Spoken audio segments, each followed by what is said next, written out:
আৰু ইফালে বনদস্যুৰ কবলত নগাঁৱৰ কন্দলি চুৱাং বনাঞ্চল দিনে নিশাই এফালৰ পৰা কাটি তহিলং কৰিছে পাহাৰৰ মূল্যৱান গছ বন ধ্বংস ৰোধ কৰাত ব্যৰ্থ হৈছে নগাঁৱৰ বন বিভাগ সকলো দেখি শুনিও নিৰ্বিকাৰ কঠিয়াতলি আঞ্চলিক বন বিভাগৰ বিষয়া কৰ্মচাৰী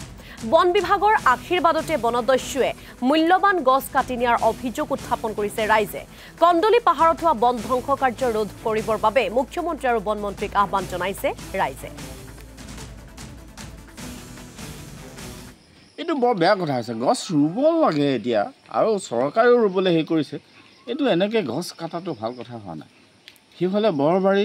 বামুণী বৰবাৰী 55 হেক্টৰ ইফালে 155 হেক্টৰ বামুণী ইফালে এইটো কাফিতলি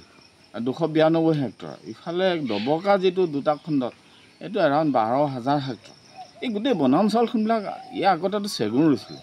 চেগুন সাধাৰণতে ৰুবই নালাগে কিন্তু এতিয়া ৰোৱাৰ পাছত আকৌ কাটা এইটো আমাৰ হাবি লাগে এতিয়া হাতীৰ বাসস্থান এইটো এনেকৈ ধ্বংস কৰাটো ভাল কথা নাই এইটো আগতেও দেখিছোঁ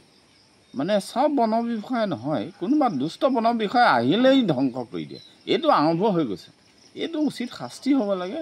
আৰু আমাৰ দাবী এইটোতো এলিফেণ্ট হেৰি 5খন এলিফেণ্ট ৰিজাৰ্ভৰ ভিতৰত এইটো এটা এলিফেণ্ট ৰিজাৰ্ভ আৰু কাজিৰঙা কাৰ্বি আংলং যিটো এলিফেণ্ট ৰিজাৰ্ভৰ ভিতৰে এইটো সেইকাৰণে ইয়াত বন ৰক্ষক আমিবিলাকে এতিয়া গছ ৰুলেতো আমি পইচা নাপাওঁ বা আমাৰ জনগণে গছ ৰুলে পইচা নাপায় কিন্তু তেওঁলোকে গছ ৰখা আৰু গছ ৰক্ষণাবেক্ষণ দিয়া আৰু